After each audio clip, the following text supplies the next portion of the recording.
Pada zaman dahulu, di tanah Parahyangan, pada sebuah kerajaan yang dipimpin oleh seorang baginda raja yang ditemani oleh seorang ratu yang hanya memiliki seorang putri. Putri tersebut bernama Dayang Sumbi yang terkenal dengan kecantikan dan juga kecerdasannya. Namun ia juga terkenal dengan sifat manjanya.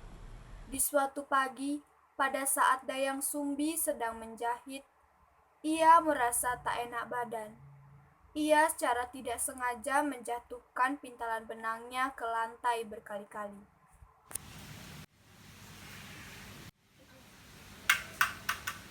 Ya ampun, pintalan itu lagi-lagi terjatuh. Aku berjanji siapapun orang yang menemukan pintalan benangku, jika ia seorang laki-laki akan kujadikan suamiku. Jika ia perempuan akan kujadikan saudaraku. Beberapa saat setelah kata-kata perjanjian tersebut diikrarkan, tiba-tiba datanglah seekor anjing yang sakti bernama Tumang. Ini milikmu Tuan Putri. Ini milikmu Tuan Putri. Kenapa malah kau yang membawakan pintalan benangku?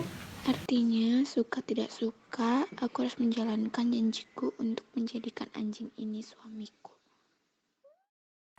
Selanjutnya, Dayang Sumbi dan seekor anjing yang bernama Tumang hidup berbahagia dalam mahligai rumah tangga.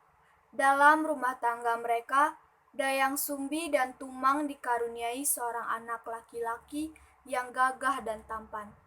Anak tersebut tumbuh dan berkembang layaknya seperti seorang anak laki-laki pada umumnya.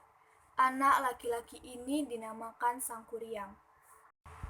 Dalam perjalanan pertumbuhan Sangkuriang, keseharian Sangkuriang selalu ditemani oleh Tumang yang selama ini ia ketahui hanyalah seekor anjing biasa yang selalu setia menemaninya, bukanlah sebagai ayah kandungnya. Dalam perjalanan waktu yang senantiasa bergulir, Sangkuriang berkembang dan tumbuh menjadi seorang pemuda yang tampan, rupawan, dan gagah.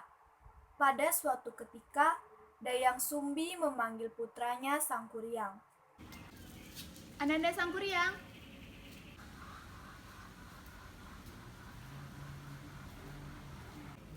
Saat ini, ibu ingin memakan daging menjangan. Pergilah kau ke hutan dan ajaklah si Tumang bersamamu. Baiklah ibundaku. Setibanya Sangkuriang di tengah hutan, Di mana aku bisa memperoleh seekor menjangan yang besar?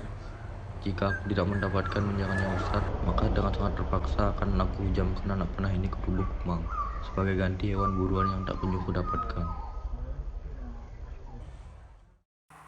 lalu Sangkuriang mengarahkan busurnya ke arah si Tumang. Tumang pun terkena anak panah Sangkuriang. Dan tak lama kemudian, si Tumang pun sekarat dan akhirnya mati. Begitu Sangkuriang tiba di rumah, ia langsung menyerahkan daging Tumang kepada ibunya.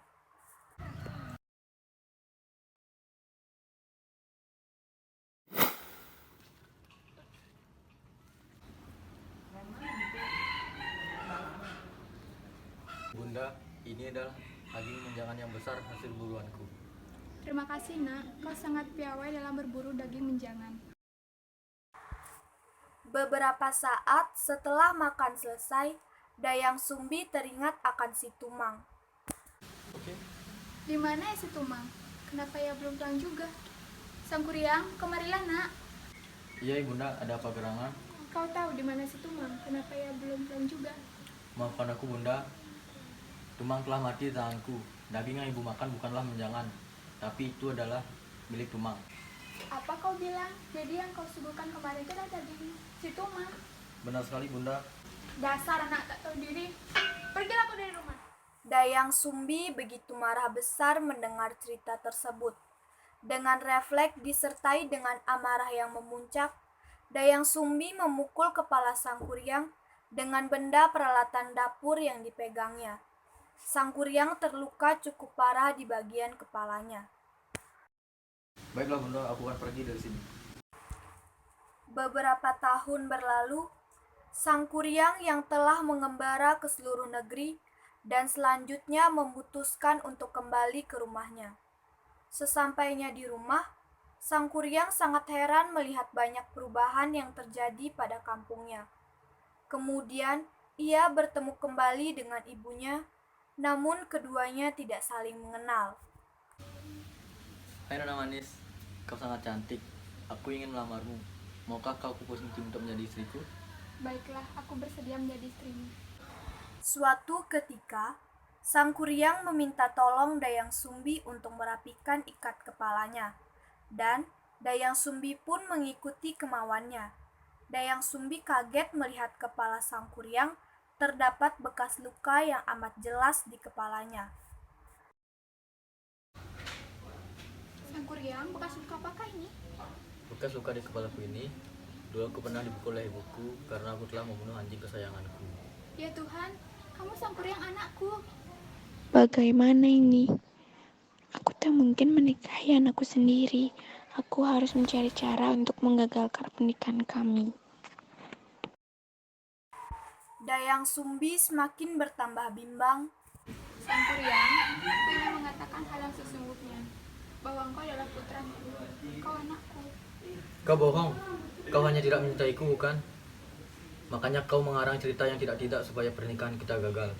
Yang kuceritakan itu kebenaran, Sang Kuryang. Setelah panjang lebar Dayang Sumbi menjelaskan mengenai dirinya dan putranya serta anjing yang bernama Tumang, namun Sang Kuryang tetap tak mau mendengarkan dan bersikeras hendak menikahi Dayang Sumbi. Dayang Sumbi berpikir keras untuk menemukan cara agar pernikahannya dengan putranya gagal. Wahai Sang Kuryang, apa kau tetap bersedia mempersuntingku? Tentu, tekadku sudah bulat. Baiklah, aku bersedia menjadi istrimu dengan beberapa syarat. Apa syarat yang kau ajukan? Aku ingin kau membuatkanku sebuah bendungan dan perahu untukku. Syarat-syarat tersebut harus kau selesaikan sebelum fajar tiba. Baiklah, akan kujalankan segala persyaratan yang kau ajukan. Lalu, Sang Kuryang pun pergi. Kemudian, ia mengerahkan segala kesaktiannya dan memanggil para jin-jin untuk membuat bendungan dan perahu untuknya. Para jin, marilah, bantu aku membuat bendungan dan perahu. Ketika pekerjaan Sang Kuryang tengah berlangsung, Dayang Sumbi menggunakan tipu muslihat, yakni dengan membangunkan ibu-ibu untuk menumbuk padi pertanda fajar telah tiba. Bu, tolong tumbuk padinya sekarang. Baik, Bu.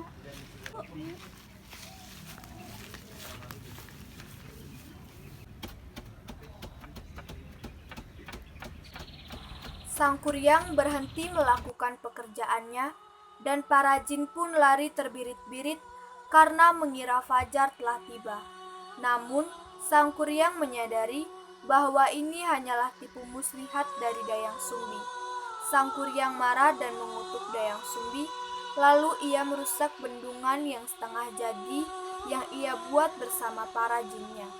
Karena amarah yang tak tersalurkan, Sang Kuryang pun menendang perahu tersebut dan jatuh dalam keadaan terbalik. Perahu itu membentuk sebuah gunung Tangkuban Perahu.